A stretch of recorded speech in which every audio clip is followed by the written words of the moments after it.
नमस्कार, आप देख रहे हैं कुरुक्षेत्र। मैं हूं सौरभ शर्मा, आपके साथ बहुत स्वागत है आप सभी का। एक सवाल इस वक्त हर किसी के जहन में है कि आखिर देश में, खासकर दिल्ली में, रोहिंग्या मुसलमानों को कौन बसाना चाहता है, कौन बसा रहा है। पूरे देश के लोग ये जानना चाहते हैं। कल से जब ये कंट्रोवर्सी उठी कि आखिर रोहिंग्याओं को दिल्ली में क्या अरविंद केजरीवाल बसाना चाहते हैं या मोदी सरकार, रोहिंग्या मुसलमान जहां रह रहे हैं उनके बिजली, पानी, राशन का खर्चा कौन देता है? क्या इन रोहिंग्या मुसलमानों को किसी 2 BHK फ्लैट में शिफ्ट किया जा रहा था, या इन्हें डिटेंशन सेंटर में भेजना है, या इन्हें इनके देश वापस भेजना है? ये सारे सवाल हैं और कंफ्यूजन बहुत है। इस पर दिल्ली सरकार और केंद्र सरकार दोनों आमने सामने हैं, दोनों के अपने अपने दावे हैं और एक दूसरे पर आरोप लगा रहे हैं। रोहिंग्या मुसलमानों को फ्लैट देने की स्कीम पर आज दिल्ली के उप मुख्यमंत्री मनीष सिसोदिया भी आए सामने और उनकी बात का जवाब देने के लिए केंद्र की तरफ से केंद्रीय मंत्री अनुराग ठाकुर भी आए। हम आज की बहस की शुरुआत करेंगे और आपके सामने आज हम सारे कागजात के जरिए जो भी कॉरेस्पॉन्डेंस हुई दिल्ली सरकार की, केंद्र की एजेंसियों के बीच में, वो चिट्ठियां, वो सब आपको दिखाएंगे और आज ये साबित करेंगे कि आखिर रोहिंग्याओं के मसले में पहल किसने की उनको बसाने की, इसका जिम्मेदार कौन है। हम आपको इस पूरे मामले पर मेहमानों के पास लेकर चलें, उससे पहले आज दिल्ली सरकार की तरफ से और केंद्र की तरफ से जो बातें हुई वो जान लीजिए। मनीष सिसोदिया ने आज यह आरोप लगाया कि दिल्ली की चुनी हुई सरकार को बाईपास करके, उनसे छुपकर केंद्र सरकार अफसरों का सहारा लेकर चोरी छिपे दिल्ली में रोहिंग्याओं को फ्लैट देने की स्कीम ला रही थी। दिल्ली के गृह मंत्री को नहीं पता, दिल्ली के मुख्यमंत्री को नहीं पता और अखबारों से पता चल रहा है कि यहां पर रोहिंग्याओं को फ्लैट्स देने की योजना चल रही है। मुझे भी आश्चर्य हुआ कि ये कैसे हो सकता है। मैंने नीचे ऑफिसर से पूछा तो पता चला कि कुछ मीटिंग्स हुई थी जिसमें सेंट्रल गवर्नमेंट के ऑफिसर्स थे। सेंट्रल गवर्नमेंट के ऑफिसर्स की तरफ से रिक्वेस्ट भी आई हुई थी और उन सब को डिस्कस करने के लिए मीटिंग्स हुई थी। उसमें कुछ निर्णय लिए गए थे। मैंने जब डिटेल्स मांगे कि क्या निर्णय थे, कैसे थे, फाइल देखी तो समझ में आया कि बाकायदा केंद्र सरकार की मंजूरी के लिए बिना, और उस फाइल में लिखा हुआ था कि सीधे CS के थ्रू इन डिसीजंस को लेके इम्प्लीमेंट कराने के लिए केंद्र सरकार की मंजूरी के लिए LG साहब के पास में भेजा जा रहा है। मुझे लगा कि पूरी तरह से दिल्ली की चुनी हुई सरकार से छिपा के, दिल्ली के मुख्यमंत्री से छिपा के, दिल्ली के गृह मंत्री से छिपा के ये साजिश क्यों की जा रही है। आम आदमी पार्टी ने पूरा ठीकरा केंद्र सरकार पर फोड़ दिया। जवाब में केंद्रीय मंत्री अनुराग ठाकुर सामने आए और उन्होंने दिल्ली सरकार पर, केजरीवाल सरकार पर गंभीर आरोप लगाते हुए सवाल किया कि दिल्ली में रोहिंग्याओं को राशन, बिजली, पानी कौन दे रहा है। दिल्ली के मुख्यमंत्री अरविंद केजरीवाल जी मुख्यमंत्री कम, झूठ मंत्री ज्यादा है और एक बार नहीं 100 बार सिद्ध हुआ है और इसी की लाइन पर उनके सारे मंत्री उसी लाइन को लेते भी हैं। एक्साइज मंत्री भी एक्सक्यूज मंत्री बन गए हैं। शायद उनको ये भी पता नहीं, जैसा उनकी बात से जानकारी मिलती है, कि जो रोहिंग्यास यहाँ पर रहते हैं, इलीगल माइग्रेंट हैं, घुसपैठिए हैं, इन घुसपैठियों को उनके ही पार्टी के विधायक मुख्यमंत्री जी की शह पर पानी भी देते हैं, बिजली भी देते हैं, राशन भी देते हैं, मुफ्त में देते हैं और अब उनको फ्लैट भी मुफ्त में देने चली थी दिल्ली की केजरीवाल सरकार। कुरुक्षेत्र में आज इसी मुद्दे पर हम बहस करेंगे। कुछ सवाल हमारे सामने हैं। दिल्ली में आखिर रोहिंग्याओं को कौन बसा रहा है? रोहिंग्याओं को सुविधाएं तो फिर दिल्ली में ही पाकिस्तान से आए हिंदू शरणार्थियों को सुविधाएं क्यों नहीं? केजरीवाल रोहिंग्याओं के खिलाफ हैं तो उन पर आरोप जो लग रहे हैं उस पर क्या जवाब है? दिल्ली में रोहिंग्या शरणार्थी को घर देने के पीछे सच्चाई क्या है? और केंद्रीय मंत्री हरदीप पुरी के रोहिंग्याओं पर क्रेडिट लेने वाला जो ट्वीट कल आया था उसका सच क्या है? बात करने के लिए हमारे साथ इस वक्त 2 सीनियर मेहमान हैं। मनोज तिवारी जी सांसद हैं भारतीय जनता पार्टी के। मनोज जी, बहुत स्वागत है आपका इंडिया टीवी पर। और सौरभ भारद्वाज जी हमारे साथ हैं, आम आदमी पार्टी की सीनियर लीडर हैं, दिल्ली के विधायक भी हैं। सौरभ जी, आपका भी बहुत स्वागत है। आप दोनों की तरफ से जो जवाब दिए गए, एक दूसरे पर आरोप लगाए गए, वो तो हमने दिखा दिए। मनोज जी देखिए, दिल्ली की सरकार तो साफ कह रही है कि हमें पता ही नहीं था कि क्या किया जा रहा है रोहिंग्याओं को बसाने के लिए। केंद्र की सरकार दबाव डालकर दिल्ली के अफसरों पर एलजी के जरिए मनमाने तरीके से दिल्ली सरकार को बाईपास करके रोहिंग्याओं को फ्लैट में भेजना चाहती थी। सौरभ जी, मैं आज के डिबेट की शुरुआत करना चाहता हूं रोहिंग्याज गो बैक, रोहिंग्याज को वापस भेजिए, रोहिंग्याज को उनके देश वापस करिए, रोहिंग्याज गो बैक। मैं आज इस डिबेट की शुरुआत में ये लाइन बोल रहा हूं और मुझे पूरा विश्वास है कि आम आदमी पार्टी के प्रतिनिधि सौरभ जी भी इन लाइनों को दोहराएंगे। हम भी कह रहे हैं, पीछे में सारी रिपोर्ट्स जो निकल के आई है, जो आज मैं आपको बताने वाला हूं, और कल गृह मंत्रालय ने स्पष्ट रूप से ये कर दिया है कि इलीगल घुसपैठियों को, रोहिंग्यास को कहीं से भी ईडब्ल्यूएस का या किसी भी तरह का फ्लैट देने का कोई योजना नहीं है।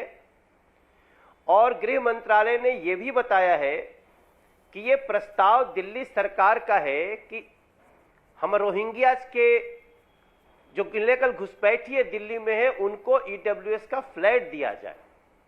और ये मिनट्स ऑफ मीटिंग आपके पास भी है, आप उसको पढ़ सकते हैं।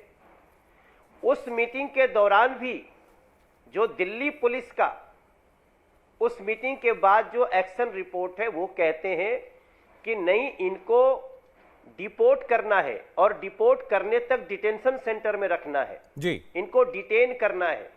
डिटेन भी एक तरह की गिरफ्तारी होती है, जहां रखे जाते हैं, डिटेंशन सेंटर होते हैं।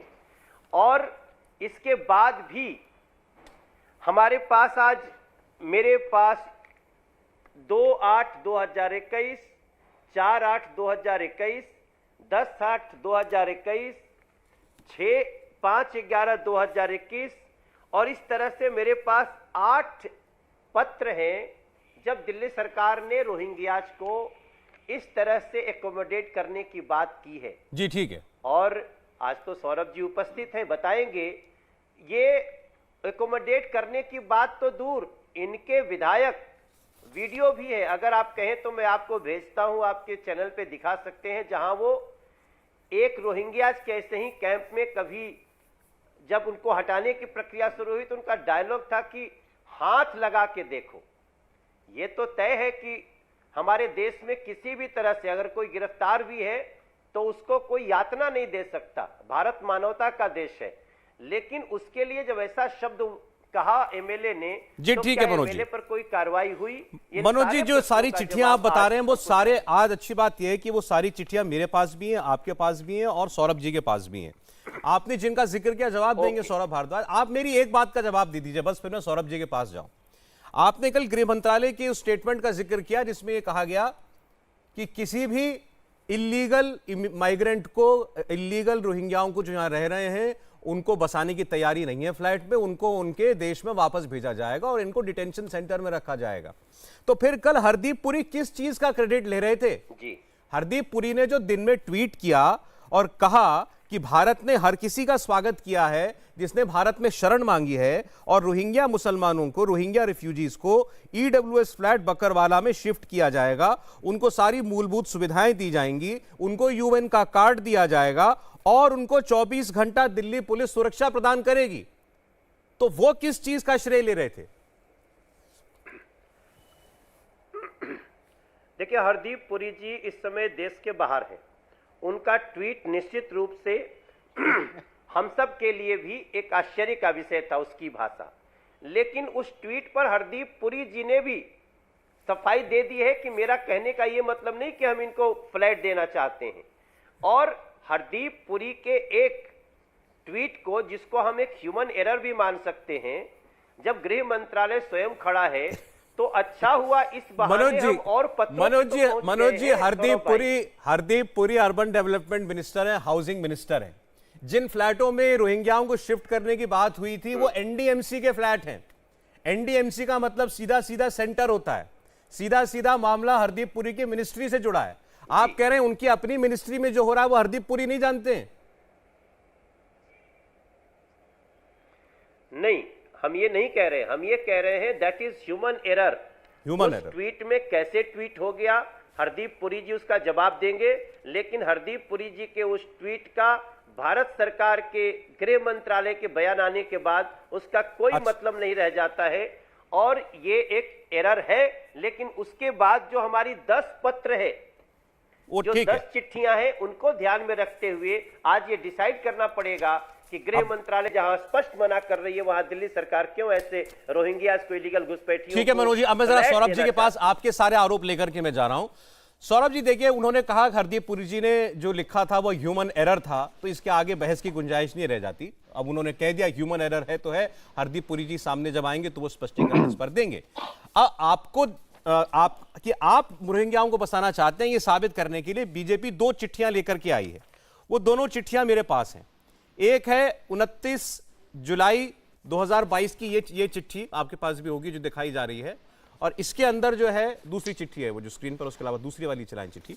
इस चिट्ठी के अंदर ये बताया गया कि चीफ सेक्रेटरी ने 29 जुलाई को इसी साल बैठक करके ये निर्देश दिया है एनडीएमसी को कि बकरवाला में सारे फ्लैट्स तैयार करके जहां पर सारी वाटर सप्लाई हो, बेसिक अरेंजमेंट्स हो, फंक्शनल टॉयलेट हो, बोरवेल की सुविधा हो, ये एफआरआरओ को दिया जाए। एफआरआरओ क्या होता है अभी हम लोग इसको एक्सप्लेन कर देंगे। दूसरी चिट्ठी ये है, दूसरी चिट्ठी बताई जा रही है, ये आज दिखाई केंद्रीय मंत्री अनुराग ठाकुर ने कि ये चिट्ठी 23/6/21 की है और इसमें डिप्टी सेक्रेटरी होम दिल्ली सरकार के वो ये कह रहे हैं कि सारे के सारे फ्लैट और बारात घर ये बकरवाला के ये दे दिए जाएं रोहिंग्याओं को। ये चिट्ठी दिखाई जा रही है। दोनों चिट्ठियां मैंने आपको दिखा दी जो आरोप के तहत आपके ऊपर दिखाई जा रही हैं। सौरभ भारद्वाज जी, अब मैं आपको पूरा का पूरा जो ये घटनाक्रम है इसको सिलसिलेवार तरीके से बताता हूं। सुबह 7-7:30 बजे केंद्र सरकार के एक सीनियर मिनिस्टर जो कि ब्यूरोक्रेट रहे हैं, फॉरेन सर्विसेज के अंदर देखते रहे हैं, एक्सटर्नल अफेयर्स को देखते रहे हैं, उन्होंने 2 ट्वीट किए और उन्होंने उस ट्वीट के अंदर केंद्र सरकार के डिसीजन को एक लैंडमार्क डिसीजन बताते हुए कहा कि हमने यानी कि केंद्र सरकार ने ये फैसला किया कि रोहिंग्या रिफ्यूजियों को हम ईडब्ल्यूएस फ्लैट देंगे दिल्ली के बकरवाला में, उनको यूनाइटेड नेशंस के आईडी कार्ड देंगे, उनको फैसिलिटी देंगे, उनको round the clock Delhi police की जो केंद्र सरकार की पुलिस है उसकी प्रोटेक्शन देंगे। और टैग किसको किया? प्राइम मिनिस्टर ऑफिस को @PMO इंडिया को। ऊपर से उन्होंने कहा कि इंडिया हमेशा वेलकम करता है, स्वागत करता है इस तरीके के रिफ्यूजियों का, यानी कि उन्होंने और निमंत्रण भी दिया कि कोई और भी रिफ्यूजी हो तो दिल्ली में आ जाए, देश में आ जाए, हम उसका स्वागत करते हैं। दूसरा, उन्होंने एक और ट्वीट किया, उसके अंदर उन्होंने कहा कि यूनाइटेड नेशन रिफ्यूजी कन्वेंशन 1951 के लिहाज से हम इनका स्वागत कर रहे हैं, जबकि 1951 की यूनाइटेड नेशन रिफ्यूजी कन्वेंशन की इंडिया सिग्नेटरी नहीं है। ये रिफ्यूजी हमेशा बार बार कहते हैं कि इस कन्वेंशन के तहत हमें जगह मिलनी चाहिए, और ये कोर्ट में हम लोग कहा करते हैं, दिल्ली और भारत कहता है कि हम इस कन्वेंशन की पार्टी ही नहीं है, सिग्नेटरी नहीं है, तो हम क्यों आपको पनाह देंगे। मगर वो सिग्नेटरी की बात को भी बाईपास करके यूनियन मिनिस्टर कहते हैं कि हम तब भी जो है इनको रिफ्यूज देते हैं। अब इसके बाद क्या हुआ? सुबह 10-10:30 बजे मैंने हरदीप पुरी जी के ट्वीट को कोट करते हुए ट्वीट किया और मैंने कहा कि यह गलत है। दिल्ली के लोग, दिल्ली की सरकार बिल्कुल बर्दाश्त नहीं करेगी कि आप इलीगल रोहिंग्या माइग्रेंट्स को दिल्ली के अंदर बसा दें। हम इसके बिल्कुल खिलाफ हैं, हम इसका कड़ा विरोध करते हैं, आप ये नहीं कर सकते। उसके बाद मेरे ट्वीट्स को रीट्वीट हुए, आनन फानन हुई, मीडिया के अंदर क्वेरी आई। उसके बाद एमएचए ने दिन ढलते ढलते अपनी एक प्रेस रिलीज करी और ट्वीट की कि ये सब गलत है। जी ठीक। अब इसको ह्यूमन एरर अगर कहा जा रहा है तो ह्यूमन एरर ऐसे नहीं होता कि आप बाकायदा खबर को लेके उसको प्राइम मिनिस्टर ऑफिस को टैग करके एक सीनियर मिनिस्टर ट्वीट कर रहे हैं, उसके बाद एएनआई के अंदर बाकायदा इंटरव्यूज हैं, एएनआई के अंदर बाकायदा न्यूज है हरदीप पुरी के नाम की। ये सारी की सारी चीजें ह्यूमन एरर नहीं हो सकती। ठीक है सौरभ जी, उस पर तो बात हो गई, आपने जवाब भी सुन लिया। आपने जवाब भी सुन लिया, दर्शक भी समझ गए कि भाई दूसरी बात, कोई बचाव नहीं है उस बात का जो हरदीप पुरी ने कहा, उसका कोई बचाव बीजेपी के पास नहीं है। अब आप दूसरी बात पे आ जाते हैं। हाँ, अब अपनी दूसरी बात पे आ जाते हैं। ये चिट्ठी जो है, हाँ, अब ये जो चिट्ठी जो है, ये अनुराग ठाकुर जो दिखा रहे हैं, ये वही चिट्ठी है जो कल मनोज तिवारी साहब ट्वीट कर रहे थे, आदेश गुप्ता ट्वीट कर रहे थे, गौतम गंभीर ट्वीट कर रहे थे, वही चिट्ठी ट्वीट हो रही थी। अभी चिट्ठी है किसकी? ये चिट्ठी है होम पुलिस 2 डिपार्टमेंट। अभी होम पुलिस 2 डिपार्टमेंट क्या है? ये दिल्ली सरकार के पुलिस डिपार्टमेंट से डील करने वाला होम डिपार्टमेंट है। अब पुलिस किसके पास आती है? ये बात तो डिसाइडेड है कि दिल्ली सरकार का पुलिस होम डिपार्टमेंट एलजी के अधीन आता है, सीधा उनके अधीन है। दिल्ली की चुनी हुई सरकार की है ही नहीं, वरना तो कमिश्नर हम तय करते ना, दिल्ली का पुलिस कमिश्नर कौन होगा, डीसीपी कहां पे कौन लगेगा, हम तय करते। नहीं, कोई ना तय करते। ठीक, आप आज जो मनीष सिसोदिया ने कहा, सौरभ भारद्वाज और आप जो भी कह रहे हैं, एक सेकंड दीजिए मुझे। आप ये दिखाना चाहते हैं या ये बताना चाहते हैं कि दिल्ली सरकार में काम करने वाला कोई भी अफसर आपको रिपोर्ट ही नहीं करता? अब ये डिप्टी सेक्रेटरी होम चिट्ठी लिख रहे हैं। नहीं, डिप्टी सेक्रेटरी होम चिट्ठी लिख रहे हैं एनडीएमसी को कि सुविधाएं दीजिए और शिफ्ट कीजिए इनको। ये कहना चाह रहा हूं जी, मैं आपको ये कहना चाह रहा हूं कि ये जो विभाग है होम पुलिस डिपार्टमेंट, ठीक है, ये देखिए दिल्ली सरकार के अंदर बहुत सारे विभाग हैं, मगर कॉन्स्टिट्यूशनल अरेंजमेंट ये है कि पुलिस, लॉ एंड ऑर्डर और लैंड। चलिए ठीक है, फिर ये इस साल मान लीजिए, चलिए मैंने आपकी ये बात भी मान ली, लेकिन इस साल ये 29 जुलाई को जो चिट्ठी, चीफ सेक्रेटरी की चिट्ठी, अब इसके, हाँ, अब और आगे आते हैं हम। अब इसी चिट्ठी में जो इन्होंने लिखा, उसमें क्या लिखा है? It is requested to kindly consider the request of FRRO Delhi. Now, what is FRRO? Foreign Residents Registration Organization. ये किसके अंडर आती है? ये इसकी वेबसाइट है, आप देख लीजिए, FRRO की वेबसाइट। इसके ऊपर नरेंद्र मोदी जी और अमित शाह साहब की फोटो लगी हुई है। ये सीधा सीधा MHA यानी कि होम डिपार्टमेंट केंद्र सरकार के अंदर आता है। ठीक है। FRRO यानी कि केंद्र सरकार का डिपार्टमेंट इसके अंदर रिक्वेस्ट कर रहा है। होम का पुलिस डिपार्टमेंट इसके ऊपर मीटिंग कर रहा है। इन्हीं के केंद्र सरकार के अधीन आने वाले फ्लैट इनको दिए जा रहे हैं। अच्छा, और उसके मिनट्स ऑफ मीटिंग भी मैं आपको दिखाऊंगा, मैं मिनट्स भी लेके आया हूं। ये मिनट्स ऑफ मीटिंग के अंदर पैरा नंबर 5 क्या कहता है, आप सुनिए सौरभ जी, बड़ा इंटरेस्टिंग है। वो पैरा ये कहता है, it is also directed that a detailed self-contained note may be put up to bring the issue to the notice of Honorable LG Delhi by the Home Department। और आखिरी में जो हाथ से लिखा हुआ नोट है वो ये कहता है कि इस नोट को डायरेक्ट चीफ सेक्रेटरी के थ्रू एलजी साहब को भेजा जाए। चीफ सेक्रेटरी आपको अंधेरे में रखते हैं। इसी चिट्ठी का पैरा नंबर 1 तो ये कह रहा है ना कि सारी सुविधाएं देकर करके उनको फ्लैट में शिफ्ट करो रोहिंग्याओं को, तो आप कह रहे हैं चीफ सेक्रेटरी ने आपको अंधेरे में रखा। अब मैं इस सवाल पे आ जाता हूं। अब आज मनीष जी ने क्या चिट्ठी लिखी, उसका लब्बो लुबार क्या है? ये है कि अगर दिल्ली के कुछ अफसर जो कि चीफ सेक्रेटरी हैं, हाँ, दिल्ली पुलिस के कुछ अफसर और FRRO के कुछ अफसर जो कि MHA के अंदर आते हैं, मिलकर ये देश के खिलाफ साजिश हो रही है, ऑलमोस्ट देशद्रोह हो रहा है कि इलीगल माइग्रेंट्स को परमानेंट रेजिडेंट दिए जा रहे हैं, उनको राउंड द क्लॉक प्रोटेक्शन दी जा रही है, तो ये देश के खिलाफ साजिश और ये देशद्रोह अगर हो रहा है तो इसकी जांच क्यों नहीं होनी चाहिए? केंद्र सरकार कह रहा है हमने नहीं कहा, हम ये बता रहे हैं कि हम तो ना फाइल पे, और हमारे बारे में तो साफ साफ लिखा हुआ कि मंत्री को फाइल ही नहीं दिखानी। नहीं, लेकिन सौरभ जी आप तो ये कहकर साफ बच निकल रहे हैं ना कि भाई सारे अफसर जो है, नहीं, आपका सारा बचाव ये है कि ये सारे अफसर जो हैं ये केंद्र के इशारे पर काम करते हैं। जो आप वैसे जो ये सारे अफसर हैं दिल्ली की सरकार के, जी अफसर सारे दिल्ली की सरकार के, सारी मीटिंग दिल्ली के अफसर कर रहे हैं। सौरभ जी मैं यही बता रहा हूं, इसमें 3 तरीके के अफसर हैं। एक होम पुलिस डिपार्टमेंट जो एलजी के अंडर आता है, एक FRRO जो सीधा MHA के अंदर आता है, तीसरा पुलिस जो फिर से MHA के अंदर आता है, चौथा NDMC जो हरदीप पुरी जी का डिपार्टमेंट है। इसमें केंद्र सरकार के ही सारे डिपार्टमेंट। और अच्छा, ACS होम किसके अंडर आता है? Technical additional chief secretary home government of Delhi किसके अंडर आता है? ये भी LG। हाँ, पुलिस से रिलेटेड जितने मामले हैं ये फाइल कोई जो है मंत्री को नहीं दिखाते, ये सीधा LG के पास आते हैं, LG ही डिसीजन लेता है।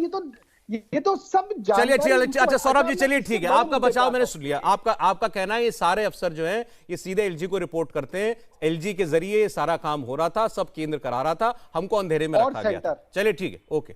मनोज जी। सौरभ जी मतलब हमारे एंकर सौरभ जी और दूसरे सौरभ जी, आप देखिए एक शब्द आजकल पूरी दिल्ली और देश में चल रहा है कि अरविंद केजरीवाल जी झूठ की मशीन बन गए हैं। उनको झूठ बोलने में जरा सा भी संकोच नहीं है, उनका झूठ सरासर सफेद पकड़ा जाता है। हमें इस बात पे बहुत आपत्ति है कि सौरभ जी बार बार इलीगल घुसपैठियों को रिफ्यूजी बोल रहे हैं। There is another definition of refugee, लेकिन इलीगल घुसपैठिया को मैं इलीगल बार बार सौरभ जी ने रिफ्यूजी बोला। बार रिफ्यूजी आपके लोगों ने, आपके मंत्री जी ने रिफ्यूजी बोला, अगर आप इलीगल माइग्रेंट बोला। अच्छा ठीक है, ठीक, चलिए। ये देखिए, नहीं ये आपके अच्छा, मंत्री जी ने बोला इनको ठीक है, रिफ्यूजी। अगर आप ऐसा मानते हैं मैं आपको धन्यवाद देता हूं। हाँ, दूसरी बात कि आप देखिए हमारे यहां सीएजी की ऑडिट रिपोर्ट 4 साल से टेबल नहीं की गई, चले गए वो तो इनके अधिकारी बात मान लेते हैं।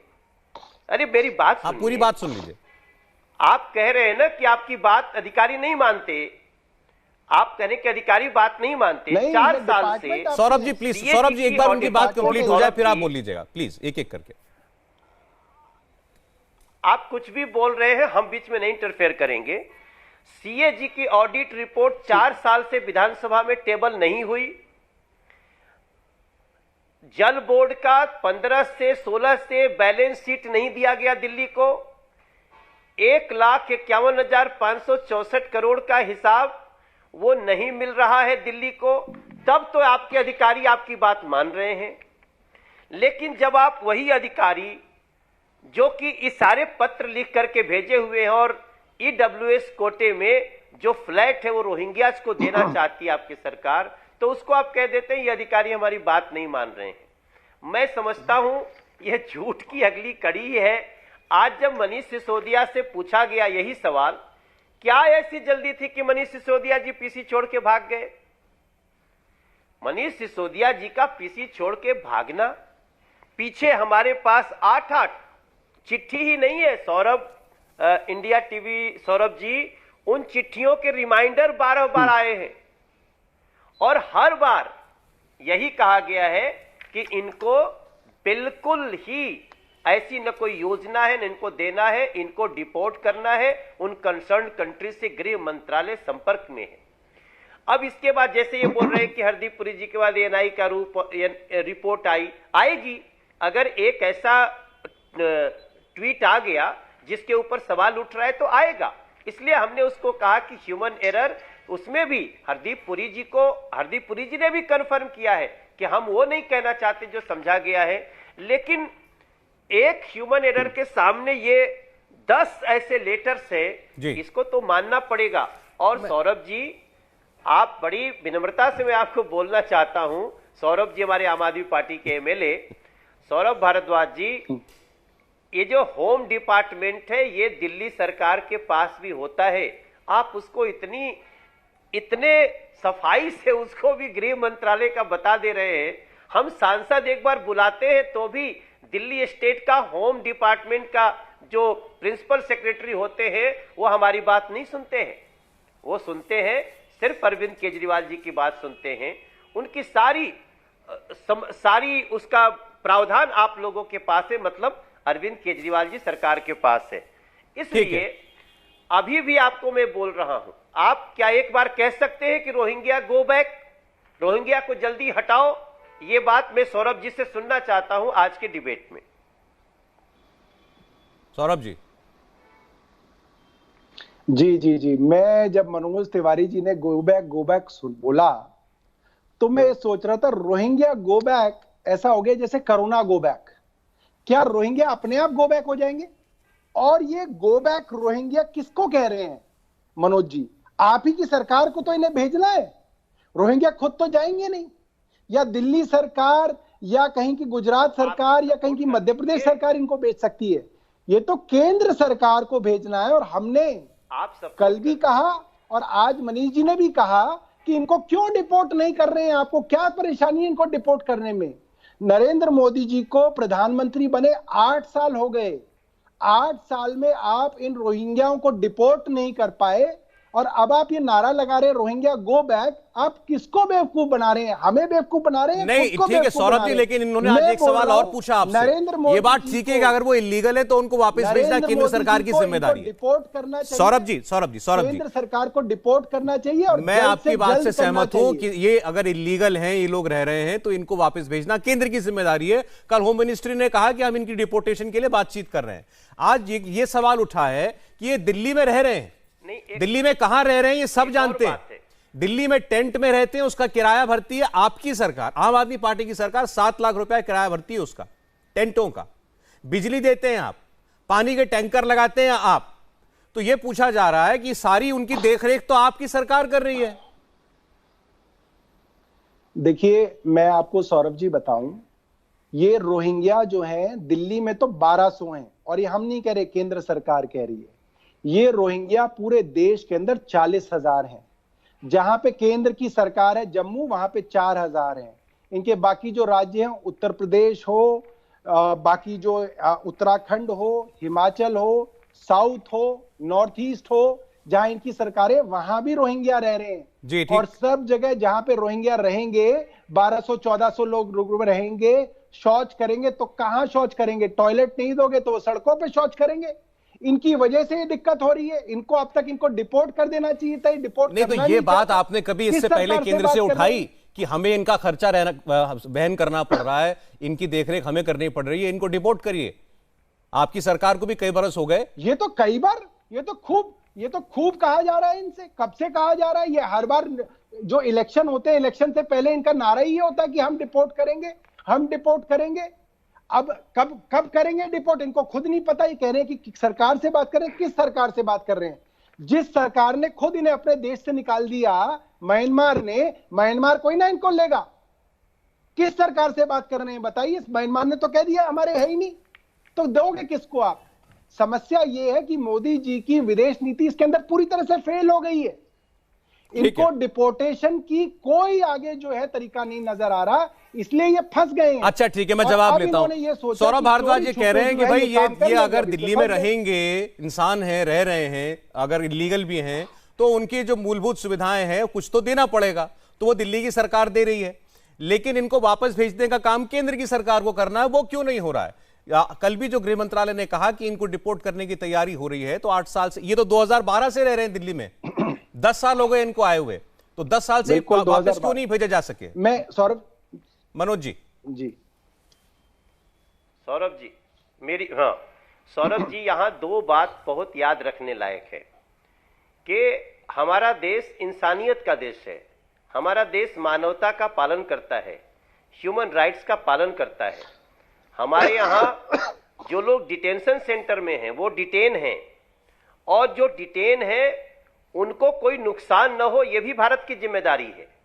लेकिन इसके बाद उनको वापस भेजना हमारी पॉलिसी है और हम उसके तहत बात कर रहे हैं। हाँ, ये भी बात सही है कि अंतर्राष्ट्रीय स्तर पे जो पॉलिसी है ऐसे लोगों के लिए, उसमें हमने कई लोगों को कन्विंस करना पड़ रहा है। लेकिन हमारा देश, मोदी सरकार, अमित शाह जी गृह मंत्री एकदम बिल्कुल अडिग है कि हम इनको भेजेंगे, क्योंकि हमारे देश का जो मुसलमान है, हमारे देश का जो हिंदू है, हमारे देश का सिख है, बौद्ध है, पारसी है, जैन है, हमें इनके लिए, और देश के बंटवारे के बाद वो लोग जो कहीं माइनॉरिटीज हैं उनका ख्याल रखना हमारे लिए पहले महत्वपूर्ण है। लेकिन दूसरी बात का ध्यान रखिए, अभी सौरभ जी ने कहा कि 1200 ही डिटेंशन सेंटर में हैं, इसीलिए 1200 रोहिंग्याज हैं। हमें इस पे आपत्ति है। आपत्ति यह है कि कई रोहिंग्याज को आम आदमी पार्टी ने उनको आधार कार्ड दे दिया, उनको कई जगह वोटिंग कार्ड दे दिया गया है, और इनके सौरभ भारद्वाज जी के ही पार्टी के एमएलए ने उनके पक्ष में अधिकारियों को धमकाया है, उसका केस भी चल रहा है। क्या उस एमएलए पे आप नाम लेके बताइए ना, किन एमएलए की बात कर रहे हैं? अमानतुल्लाह खान की बात कर रहे हैं तो बोलिए मनोज जी, नाम लेके बोलिए। मैं अमानतुल्लाह खान की बात कर रहा हूं कि अमानतुल्लाह खान ने इन रोहिंग्याज को विशेष सुविधा देने के लिए दिल्ली के अधिकारियों को, गवर्नेंस के लोगों को धमकाया भी है। तो क्या उसके बाद अगर आम आदमी पार्टी की नीयत सच में ऐसी है कि इलीगल घुसपैठियों को नहीं रखना है, तो क्या उसको कोई सजा दिया अपने विधायक को? और अंतिम मेरा बिंदु है कि अगर यही इंसानियत आम आदमी पार्टी के पास होती, सरकार के पास, तो जो हिंदू शरणार्थी है, जो रियल रिफ्यूजी हैं, आज उनको बिजली कनेक्शन भी नहीं दिया जा रहा है। आज वो जिस स्थिति में रह रहे हैं, आप हमारे वजीराबाद पुल के नीचे चल के देख लीजिए, जहां जहां ये लोग रह रहे हैं, जो हिंदू शरणार्थी हैं, जो सिख शरणार्थी हैं, उन लोगों को ये लोग बिजली कनेक्शन भी नहीं देते हैं, पानी भी नहीं देते हैं, कोई चीज नहीं देते हैं। लेकिन रोहिंग्याज को ईडब्ल्यूएस फ्लैट देने के लिए हमारे पास 9 चिट्ठियों और उनके रिमाइंडर्स की लिस्ट हमारे पास है। इसका जवाब सौरभ जी को देना चाहिए कि अगर इंसानियत के नाम पे हम सही में चल सकते हैं, हमारे अरविंद केजरीवाल जी गाते हैं कि इंसानियत का भाईचारा यही है धर्म हमारा, लेकिन वो धर्म कहां रह जाता है? हम तो वापस भेजने के रूप में अड़िग है, फिर भी उनको नुकसान नहीं होने देंगे। कोई उनके पत्थर नहीं मार सकता, कोई उनको लाठी नहीं मार सकता। हम इस रूल्स का पालन कर रहे हैं। आप सवाल उठा रहे हैं कि म्यांमार के रोहिंग्या मुसलमानों को जो इलीगल तौर पर रह रहे हैं उनको तो सारी सुविधाएं, और पाकिस्तान से आए हिंदू शरणार्थियों को, जो ऑफिशियली शरणार्थी हैं हमारे यहां पर, रिफ्यूजी हैं, वो माना जा रहा है, उनको कोई सुविधा ना देना, उनको बिजली की सुविधा नहीं, उनको पानी की सुविधा नहीं। क्यों दिल्ली सरकार ये पक्षपात कर रही है? सौरभ भारद्वाज जी।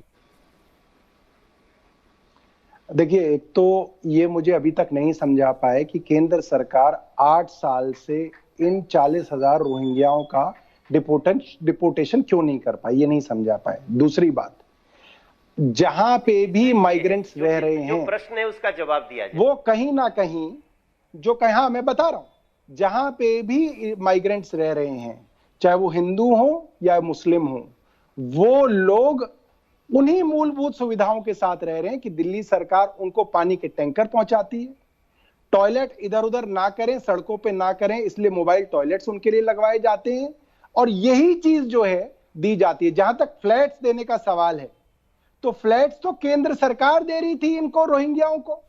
केंद्र सरकार, सौरभ जी, मैं फ्लैट की बात तो करता हूं, फ्लैट पर आप दोनों ही जो है इधर उधर की बात कर रहे हैं, कोई स्वीकारने को तैयार नहीं कौन फ्लैट दे रहा था। हमने तो आज दिन में एक, सौरभ जी, मैंने आज दिन में रिपोर्ट दिखाई, दिन में आज ही रिपोर्ट दिखाई, रोहिंग्या कैंप की भी रिपोर्ट और हिंदू बस्ती जो पाकिस्तान से हिंदू शरणार्थी आए उनकी भी। देखिए, रोहिंग्याओं को बिजली फ्री है, पानी फ्री है, वहां पर उन लोगों को बिजली के लिए प्रीपेड अकाउंट में, मोबाइल में के जरिए पैसा भरना पड़ता है। नहीं। जो मैं आपको दिखा सकता हूं, नहीं सकता, मैं आपको ऑन रिकॉर्ड बोल रहा हूं, मैं आपको रिपोर्ट दिखा सकता हूं, मैं आपको लोगों की बात सुनवा सकता हूं। नहीं, ये हो ही नहीं सकता, ये संभव ही नहीं है, ये असंभव है। सौरभ जी, देखिए, ये बात मेरी आंखों देखी है, मैं इसीलिए कह रहा हूं। रिपोर्टर गया वहां पर, बात की लोगों से। ये संभव ही नहीं है। चोरी की कोई बिजली इस्तेमाल कर रहा हो वो बात अलग है। नहीं, मगर प्रीपेड बिजली इस्तेमाल कर रहे हैं। ये कोई पॉलिसी ही नहीं है। हाँ, ये कोई पॉलिसी नहीं है कि हम किसी को भी फ्री बिजली जो है इस तरीके से दे सकते हैं इलीगल को। कोई तरीका नहीं। चलिए खैर, ये मैं अपनी बात पर कायम हूं, क्योंकि मेरे रिपोर्टर ने वो चीज दिखाई, आप कह रहे हैं ऐसा मुमकिन नहीं है। बहरहाल, तो आप कह रहे हैं कोई पक्षपात नहीं है, रोहिंग्या मुसलमानों में, पाकिस्तानी हिंदुओं में कोई पक्षपात नहीं है। अब मैं एक और बात पे आता हूं सौरभ जी, और ये प्रोग्राम खत्म हो जाएगा, मगर मेरे सांसद भाई मनोज तिवारी जी उस बात का भी जवाब नहीं दे पाएंगे। अब मैं उनकी बात को बड़ी करता हूं कि दिल्ली सरकार के अफसर दिल्ली सरकार के कहने पे देशद्रोह कर रहे थे, देश के साथ विश्वासघात कर रहे थे, इलीगल माइग्रेंट्स को यहां पे बसाने की देश के खिलाफ साजिश कर रहे थे। कौन कर रहे थे? मुख्य सचिव कर रहे थे, नरेश कुमार जी कर रहे थे।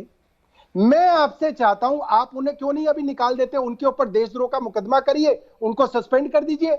वो दिल्ली सरकार और अरविंद केजरीवाल के कहने पे कर रहे थे। आज मनोज तिवारी बता दे कि कल सस्पेंड करेंगे, आज रात को सस्पेंड करेंगे, उनको बताएं। मैं उनको समय दे रहा हूं, बता दें। देखिए सौरभ जी, बताइए। पहले तो मैं व्यक्तिगत किसी का नाम लेके जा नहीं रहा हूं, लेकिन जबकि ये चीफ कारगुजारी सेक्रेटरी है, की बात कर रहा हूं मैं। जब ये लेटर भेजा गया है, हाँ जी ठीक है, जब ये लेटर भेजा गया है तो जो आपने नाम लिया, हम नहीं जानते हैं कि 2021 के मार्च में कौन यहां का चीफ सेक्रेटरी था। 2021 के उसको भी कर दो मार्च तो। में जो भी चीफ सेक्रेटरी हो, उसको भी कर दो, आप उसको सजा सबको कर दीजिए। दो, सबको कर दो, हाँ दीजिए, सबको करिए। आप 2000 हमारी देखिए, ये लेटर है हमारा।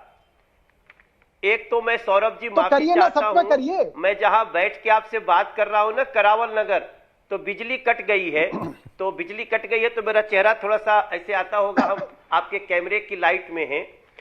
लेकिन 2021 में जो भी चीफ सेक्रेटरी हो, आप उसको पूछिए ना कौन से। हाँ करिए ना, मुझे लगता करिए है ना। नरेश कुमार तो नहीं थे। आप इन सब के ऊपर देशद्रोह का मुकदमा करिए। आप बताएं। हाँ आप बिल्कुल, करिए ना, इन पर देखिए, देशद्रोह अगर का आप- मुकदमा ये करिए, ये तो बहुत इनको अच्छी बात सस्पेंड आज करिए। निकल के आई है। सौरभ जी एक अच्छा, बार ठीक। करिए ना। मुझे कंप्लीट करेंगे। करने दीजिए। अगर सौरभ जी अगर आप ये डिमांड रख रहे हैं तो ये बहुत अच्छी बात है। आज हाँ। इस डिबेट में आ रहा है कि ये 2 साल बाद अरविंद केजरीवाल जी को समझ में आ रहा है कि ये देशद्रोह हो रहा था, और अरविंद केजरीवाल जी ने इस पे अब छू नहीं करेंगे बोली। नहीं करेंगे एक्शन? अरविंद केजरीवाल जी देशद्रोह होते हुए देख रहे थे। सर देखिए, आपके सामने है सौरभ भाई, आप एक्शन हमने आपको करेंगे नहीं बताया करेंगे? ना वादा तो कर कि दीजिए, थोड़ा सा लाइट जलाओ भाई। वादा तो करिए। नहीं, 100% अरे वादा एक्शन तो होना करिए। अच्छा चाहिए। सर, इनके ऊपर देशद्रोह अच्छा का अच्छा मुकदमा अच्छा, एक्शन अच्छा, एक आपको सेकंड करना है। मनोज जी और कब होगा? सौरभ जी, मैं दर्शकों से नहीं सौरभ कह भाई, रहा, ये एक सेकंड एक्शन सर, आप ही दोनों को लोग जरा करना है। सुनिएगा। ये मनोज जी 2021 से मनोज जी, अभी समय तक समय हुआ। चूंकि समाप्त हो रहा है। सौरभ जी और मनोज जी मेरी बात सुने, डिबेट का समय समाप्त हो आप रहा ही की है। सरकार आज को करना दर्शक है। आपकी बातों को सुन के निष्कर्ष क्या लेकर के जा रहे हैं, मैं ये दर्शकों के सामने लिख रहा हूं, क्योंकि सारी चिट्ठियां सबके पास हैं।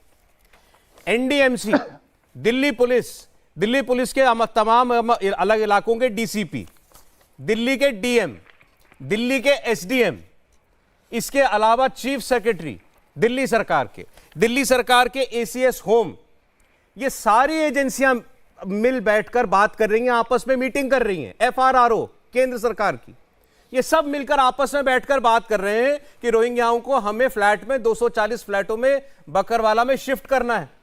केंद्र की अफसर, दिल्ली सरकार के अफसर, लेकिन आज ना केंद्र मानने को तैयार है कि हमने ऐसा किया, ना दिल्ली सरकार मानने को तैयार है कि हमने ऐसा किया। अब देश क्या माने आपकी इन बातों से, मुझे बताइए। सौरभ भारद्वाज जी, इतना आसान है ये कह देना कि हमको कुछ मालूम नहीं, तो फिर देश पूछेगा आपसे। मुख्यमंत्री को मालूम ही नहीं है कि सर जी, फैसला लिया जा रहा है अफसरों के द्वारा। शोर ही तो हमने मचाया, ये तो हमने शोर मचाया, ये तो क्रेडिट ले रहे थे इस चीज का। शोर मैंने ट्वीट करके मचाया कर। नहीं ठीक सारे है, देश को मैंने हरदीप बताया पुरी, नहीं कि सौरभ जी, ये चोरी हो हरदीप रही पुरी है। क्रेडिट ले रहे थे, आपने शोर हरदीप पुरी के ट्वीट के आने के बाद मचाया। ये तो पिछले साल से चल रहा है मामला। बिल्कुल मचाया।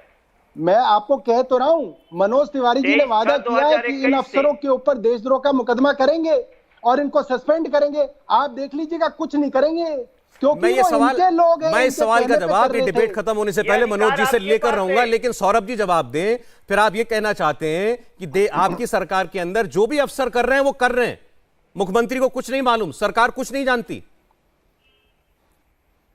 सरकार की तरफ से मैं तो ये सिफारिश कर रहा हूं, इन अफसरों के मेरा ऊपर एक देशद्रोह का मुकदमा दर्ज करो ना और ना इनको सस्पेंड सौरभ करो। जी, सवाल सीधा करेंगे है। मनोज ये तिवारी की एक साल सरकार नहीं करेगी। से ये लोग सब बैठकर मीटिंग कर रहे हैं। चीफ सेक्रेटरी भी कहीं बैठते होंगे, सेक्रेटरीट में बैठते होंगे, मुख्यमंत्री बैठते हैं वहां पर। मुख्यमंत्री को कुछ नहीं मालूम चीफ सेक्रेटरी क्या कर रहा है। बिल्कुल बिल्कुल छुपा के, जब नोटबुक पे लिखा हुआ है, नोट शीट पे लिख के दे दिया। इन्होंने नोट शीट पे लिखा हुआ है कि किसी मंत्री को बिना बताए फाइल चीफ सेक्रेटरी सीधा एलजी को भेजेंगे। ये बात डिसाइड की है मीटिंग के अंदर, इसीलिए तो डिसाइड की है कि चुनी हुई सरकार को पता ना लग जाए। चलिए ठीक, चुपचाप ये षड्यंत्र किया अंतिम प्रश्न मनोज जी भी दे दें। ये तो ये सवाल ठीक है मनोज जी, आप मान लिया कि ये लोग कर रहे थे या आम आदमी पार्टी कर रही थी, आज झूठ बोल रही है, लेकिन वो अफसर भी तो कर रहे थे। उन अफसर, अगर वो अफसर गलत कर रहे थे, किसी की जानकारी में नहीं था, मैं मानने को तैयार नहीं हूं कि आपकी जानकारी में नहीं था। जब दिल्ली पुलिस को पता है, एनडीएमसी को पता है, एफआरआरओ रिक्वेस्ट करके कर रहा है, तो केंद्र को कैसे नहीं पता, मेरी समझ से बाहर है। लेकिन फिर उन अफसरों का क्या करेंगे? सौरभ जी, सौरभ जी, मैं बिल्कुल इस बात से सहमत हूं कि अगर इस तरह का कोई ऐसा कार्य किया है जो देश के खिलाफ है, उसके खिलाफ कार्रवाई होनी चाहिए। लेकिन मैं अंत में एक बात बताना चाहता हूं, आज सौरभ भारद्वाज जी ने नरेश कुमार नाम के चीफ सेक्रेटरी का नाम लिया। हाँ जी कंप्लीट कर ले। ठीक है, आपको भी साथ रहना पड़ेगा। सुनिए, आपने आज डिबेट में नरेश कुमार का नाम लिया, जबकि ये लेटर जो है, जो लेटर है allotment of all EWS flat situated at Bakarwala village Delhi for purpose of restrictions and centre of Rohingyas, वो लिखा है 23/6/2021 को। क्या 23/6/2021 को नरेश कुमार नाम के व्यक्ति थे चीफ सेक्रेटरी? नहीं थे। तो आप जो कहीं ना चीफ कहीं सेक्रेटरी की मीटिंग हुई है, बात कर रहे हैं सौरभ भारद्वाज भाई साहब। चीफ सेक्रेटरी की मीटिंग जो हुई है 29/7/2022 को हुई है। अच्छा चले ठीक है मनोज जी, सौरभ जी, मेरे समय समाप्त हो गया प्रोग्राम का, बहुत सारी बातें सामने आई, तो घूम फिर के गाज गिरेगी अफसरों के ऊपर ही। केंद्र सरकार भी अपना पल्ला छुड़ा लेगी और दिल्ली की सरकार ने भी ये साफ साफ कह दिया, हमें तो कुछ मालूम ही नहीं था। लेकिन ये साफ है कि दोनों सरकारों के अफसर मिलकर ये तैयारी कर रहे थे पिछले 1 साल से, और आज दोनों ही सरकारें कह रही हैं कि हमारा इससे कोई लेना देना नहीं है। मैं धन्यवाद करता हूं आप लोग आज जुड़े कुरुक्षेत्र में, मनोज जी का, सौरभ जी का, बहुत शुक्रिया आप दोनों का जुड़ने के लिए। इंडिया टीवी हर वक्त हर जगह डाउनलोड करने के लिए सर्च करें India TV news Google play store या ऐप स्टोर पर।